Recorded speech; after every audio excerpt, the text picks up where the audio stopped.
Praise the Lord. ஆண்டவராகிய இயேசு கிறிஸ்துவின் நாமத்தில் உங்கள் அனைவருக்கும் என் அன்பின் வாழ்த்துக்களை தெரிவித்துக் கொள்கிறேன். இந்த ஆசீர்வதிக்கப்பட்ட நாளை காண செய்த நம் தேவனுக்கு கோடான கோடி ஸ்தோத்திரங்களை ஏறெடுப்போம். இந்த நாளிலும் கூட பரிசுத்த ஆவியானவர் நமக்கு என்ன காரியங்களை கற்றுத் தருகிறார் என்பதை நாம் கவனிக்கலாம். மத்தேயு அதிகாரம் 6 வசனம் 6. நீயோ ஜெபம் பண்ணும்போது உன் அறை வீட்டுக்குள் பிரவேசித்து உன் கதவை பூட்டி அந்தரங்கத்தில் இருக்கிற உன் பிதாவை நோக்கி ஜெபம் பண்ணு. அப்பொழுது அந்தரங்கத்தில் பார்க்கிற உன் பிதா வெளியரங்கமாய் உனக்கு பலனளிப்பார். ஆமேன். இதில் நம் தேவன் நமக்கு சொல்லிக் கொடுக்கிற காரியம், நீயோ ஜெபம் பண்ணும் பொழுது முதலில் நாம் ஜெபிக்க வேண்டும்.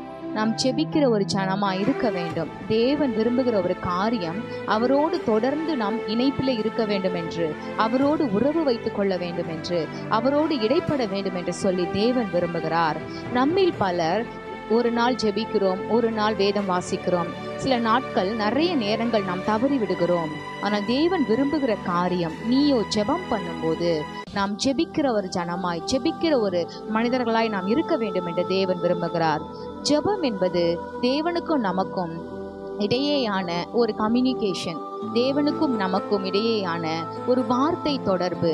ஒவ்வொரு நாளும் காலையில் எழுந்து தேவ சமூகத்தை நாம் நாடி நாம் ஜெபிக்கும் பொழுது, காரியங்களை தேவனிடத்தில் பகிர்ந்து கொள்ளும் பொழுது, தேவைகளை தேவனிடத்தில் சொல்லும் பொழுது அது ஜெபமாய் மாற்றப்படுகிறது. வசனங்களை தியானித்து தேவனுடைய மகத்துவங்களையும் தேவனுடைய பெருமைகளையும் தேவனுடைய காரியங்களையும் நாம் அவரிடத்தில் நாம் பகிர்ந்து கொள்ளும் பொழுது தேவன் அதில் பிரியப்படுகிற தேவனாயிருக்கிறார். அது தேவனுக்கு பிரியமான காரியமாயிருக்கிறது. அதுதான் வேதம் சொல்லுகிறது. நீயோ ஜெபம் பண்ணும்போது உன் அறை வீட்டுக்குள் பிரவேசித்து உன் கதவை பூட்டி. நான் ஜெபிக்கும் பொழுது மற்றவர்கள் பார்க்க வேண்டும் என்று ஜெபிக்கிற ஜெபம் அல்ல.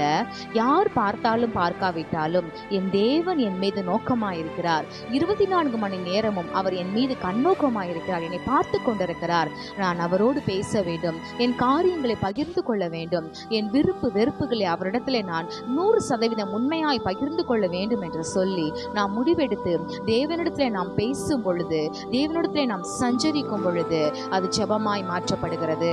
நாம் ஜெபிக்கும் பொழுது மற்றவர்கள் பார்வைக்கு செய்யாதபடிக்கு அந்தரங்கத்திலே சென்று தேவனை நோக்கி நாம் முறையிடும் பொழுது நாம் தேவன் எவ்வளவு நல்லவர் பாருங்கள் பிரியமானவர்களே. ரகசியமாய் நான் அவரிடத்தில் விண்ணப்பித்த விண்ணப்பங்கள் எல்லாவற்றையும் அநேக ஜனங்கள் பார்க்கும்படிக்கு வெளியரங்கமாய் கூட எனக்கு பதிலளிக்கிற தேவனாய் அவர் இருக்கிறார். மற்றவர்கள் பார்ப்பதற்காக நான் ஜெபிக்காமல் என் தேவன் பார்க்கிறார் என்று நான் ஜெபிக்கும் பொழுது தேவன் மற்றவர்கள் பார்க்கத்தக்கதாய் என்னை உயர்த்தி என்னை மகிமைக்குள்ளே சிறந்த வெற்றி சிறக்கும்படிக்கு கர்த்தர் செய்கிறார். அதுதான் நம் தேவன். அவரிடத்துல நாம் ரகசியமாய் ஒரு காரியத்தை சொல்லும் பொழுது அதற்கான உயர்வையும் அதற்கான ஆசீர்வாதத்தையும் அதற்கான உன்னதத்தையும் மகிமையும் தேவன் அநேகர் பார்க்கும்படிக்கு செய்வார். அதுதான் நம் தேவன். அப்படிப்பட்டவர் தான் நம் தேவன். நம்மளை உடுத்திவிட்டு அழகு பார்க்கிற தேவன் என்று வேதம் சொல்லுகிறது. ஆதலால் இந்த நாளிலும் கூட முடிவெடுப்போம், நாம் ஜெபிப்போம், தினமும் ஜெபிப்போம். மற்றவர்கள் பார்வைக்காக அல்ல, என் தேவனுடைய பார்வைக்காக, நான் வெளியேற பெற்ற மகளாய் என் தேவனுடைய பார்வையில் இருக்க வேண்டும் என்பதற்காக நாம் ஜெபிக்கலாம். நாம் அப்படி ஜெபிக்க ஆரம்பிக்கும் பொழுது அந்தரங்கத்தில் பார்க்கிற நம் பிதா அநேகர் வெட்கப்பட்டு போன இடங்களிலும் அநேகர் நம்மை அவமானப்படுத்தின மனிதர்கள் மத்தியிலும் வெளியரங்கமாய் கூட நமக்கு பதிலளிப்பார் என்று இந்த நாளிலும் கூட பரிசுத்த ஆவியானவர் நமக்கு கற்றுத் தருகிறார். கண்களை மூடி ஜெபிக்கலாமா? நன்றி செலுத்தி உம்மை துதிக்கிறோம், ஸ்தோத்தரிக்கிறோம் ஆண்டவரே. தகப்பனே, இந்த நாளுக்காக நன்றி, இந்த வேலைக்காக நன்றி, கொடுத்த வசனத்திற்காக, வார்த்தைக்காக நன்றி. தகப்பனே, நாங்கள் ஜெபிக்கிற ஒரு பாத்திரவான்களாய் எங்களை மாற்றுவீராக. நாங்கள் மற்றவர்களுடைய பார்வைக்கு ஜெபம் பண்ணி ஒரு பக்திமானாய் நடந்து கொள்ளாதபடிக்கு என் தேவனுடைய பார்வையிலே வெளியேற பெற்ற ஒரு ஜனமாய் நாங்கள் இருக்க கர்த்தர் கிருபை செய்வீராக. நாங்கள் அந்தரங்கத்தில் பார்த்து ஜெபிக்கும் பொழுது என் தேவன் எங்களுக்கு வெளியரங்கமாய் பதிலளிக்க போவதற்காக நன்றி செலுத்தி துதிக்கிறோம். இயேசுவின் நாமத்தில் ஜெபிக்கிறோம் பிதாவே, ஆமென்.